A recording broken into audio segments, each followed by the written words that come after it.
सम्पूर्णलाई नमस्कार। म लाक्पा तामाङ।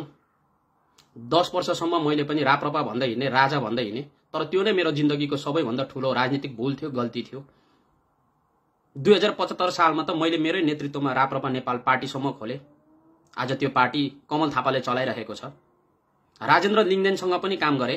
उहाँको एउटा डायलेक्ट छ, भ्रष्टाचार गरी खानु भनेको आमाको खुन पिउनु सरह हो, तर यो उहाँको एउटा डायलेक्ट मात्र हो। जब म भ्रष्टाचारको विरुद्धमा सडकमा आन्दोलन गरिरहेको हुन्थे, त्यतिखेर ऊ महामन्त्री थियो राजेन्द्र लिङ्गदेन, म धनकुटा जिल्ला उपाध्यक्ष थिए।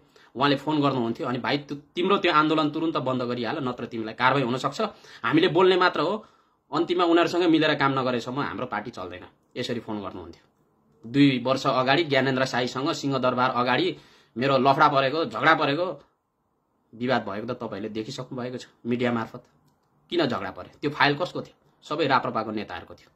अरूको पार्टीको नेतालाई विरोध गर्ने, भ्रष्टाचारको कडा आलोचना गर्ने, अनि आफ्नै पार्टीको नेताको भ्रष्टाचारको फाइल लिएर जाँदा ज्ञानेन्द्र साईले मसँग भेट्दै नभेट्ने, उनीहरूको बारेमा चुई नबोल्ने, सबै देखावटी ढोंगी हो।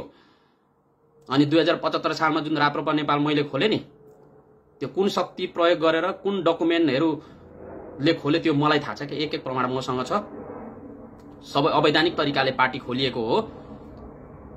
24 घण्टाभित्र त्यो पार्टी खारेज हुन्छ, सप्रमाण मसँग छ। नेपाल सरकारलाई चाहिएको खण्डमा राप्रपाले गाई चिन्ह चलाउन पाउँदैन भनेर त 2075 सालमा निर्वाचन आयोगले निर्णय गरिदिसकेको छ। तर पनि आजसम्म प्रत्येक कार्यक्रममा गाई चिन्ह सहितको झण्डा प्रयोग गरिरहेको छ। यो पनि तुरुन्त बन्द गरिनुपर्छ। मैले उजुरी पनि गरेको थिएँ। यो पनि नेपाल सरकारको ध्यान आकर्षण होस्। मैले यो किन बोलिरहेको छु भने मैले यस्तो आन्दोलनहरू धेरै देखे। 2046 सालदेखि यता 62-63 मा यो भन्दा ठूलो जनआन्दोलन भएको थियो, तर त्यो सिर्फ जनताको लागि आन्दोलन भएको थियो। एउटा व्यवस्था परिवर्तनको निमित्त आन्दोलन भइरहेको थियो। तर जुन आजको मैले आन्दोलन देखेँ नि, मेरो पुरानो साथीहरूको अराजक गतिविधि देखेँ नि, मलाई त्यो सह्य भएन के। कोटेश्वरको घर दिन दहाडै लुटपाट गरिरहेको छ, तोडफोड गरिरहेको छ, आगजानी गरिरहेको छ, सिसाहरूमा ढुङ्गा हानिरहेको छ। व्यक्तिगत ऋषि सर जनताको घर यसरी तोडफोड गर्न मिल्छ?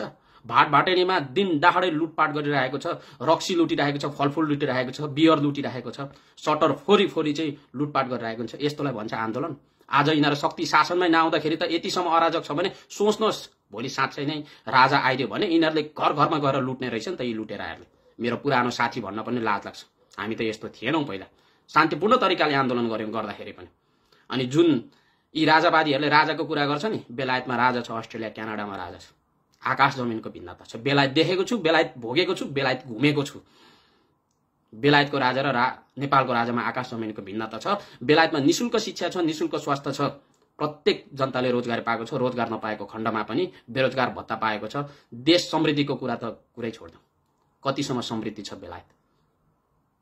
नेपालको राजासँग त्यो तुलना गर्न मिल्दैन। व्यक्तित्वमा पनि असर पर्छ क्या। व्यवस्था आफैमा खराब हुँदैन। वीरेन्द्रसम्म ल ठिकै थियो भन्छु म पनि, तर ज्ञानेन्द्र पारसलाई राजा बनाएर हुन्छ र भनेको? अनि बेलायतको राजासँग तुलना गरेर हुन्छ? जनतालाई भगवान मान्छ बेलायतको राजाले, तर त्यहाँ जनतालाई भुसुना सरह पनि गन्दैन। मैले त भोगेको छु नि 10 वर्ष। अझ जनजाति तामाङ समुदायलाई त यी राजाले त भुसुना पनि गन्दैन। 10 वर्ष राजा भन्दै हिँडेको छु क्या म पनि। 101 प्रमाणहरू छ। अवैधानिक गतिविधिद्वारा चाहिँ पार्टी सञ्चालन गरेको छ, पार्टी दर्ता गरेको छ। आज देश बचाउनको निमित्त, ती अराजकहरूबाट यो देश बचाउनको निमित्त चाहिँ, गणतन्त्र संस्थागत गर्नको निमित्त चाहिँ नेपाल सरकारलाई म जस्तो सुकै किसिमको सहयोग गर्न तयार छु। मबाट पनि गल्ती भएको छ होला हैन, राजनीतिक गल्तीहरू, कानुनी गल्तीहरू भएको छ। यी दुई पार्टी अवैधानिक तरिकाले चलेको छ, प्रमाण मसँग छ। धन्यवाद, नमस्कार।